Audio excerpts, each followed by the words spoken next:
Today's modern housing needs to provide much more than basic shelter from the elements. It must offer high standards of quality and safety throughout. Families today require a comfortable thermal environment all year round, as well as excellent acoustic protection. Equally important are fire protection and the longevity of the property, and, of course, the quality of indoor air. To address these challenges, Isovair has developed its multi-comfort house concept to meet the demands of modern living.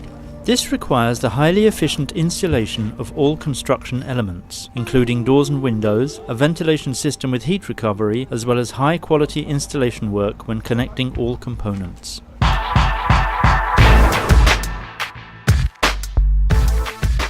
Shortly before finalising the construction work, it must be ensured that the whole structure is completely airtight, a delicate but highly important task. This final airtightness check is one of the most important contributions to ensuring the energy efficiency of the building envelope, as well as the thermal comfort of the residents. The airtightness measurements are carried out at different air pressures to ensure an adequate level of precision and to simulate real conditions as authentically as possible.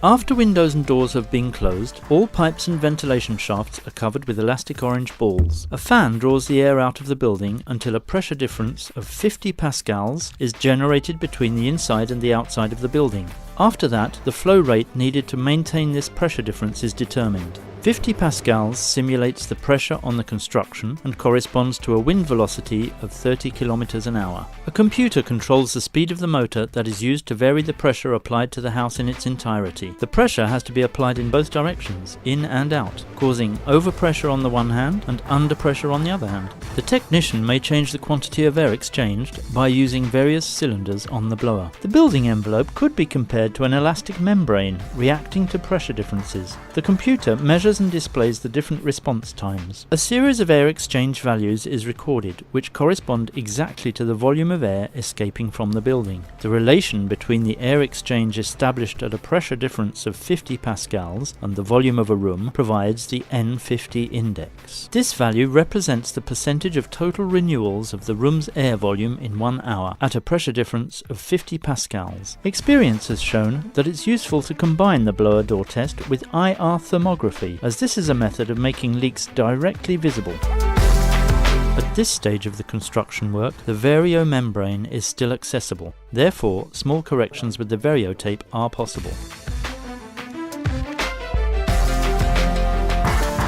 For an Isovair multi-comfort house or a passive house, the value measured by the blower door test should not exceed an air exchange rate of 0.6 per hour. In our case, the result is 0.46. This proves that the planning of the details and the construction work were properly done. With new lightweight buildings or renovation projects, this test is done before the cladding is fixed, so that any weak spots can still be eliminated. With solid structures made of brick, concrete and stone, however, the test is done after the building has been rendered. The blower door test for measuring a building's airtightness is one of the standard methods included in the quality control program for energy efficient houses, especially multi-comfort houses and passive houses. In addition, the planning and building authorities in some European countries now demand a certificate of airtightness for buildings, which is part of a drive to increase the quality and workmanship.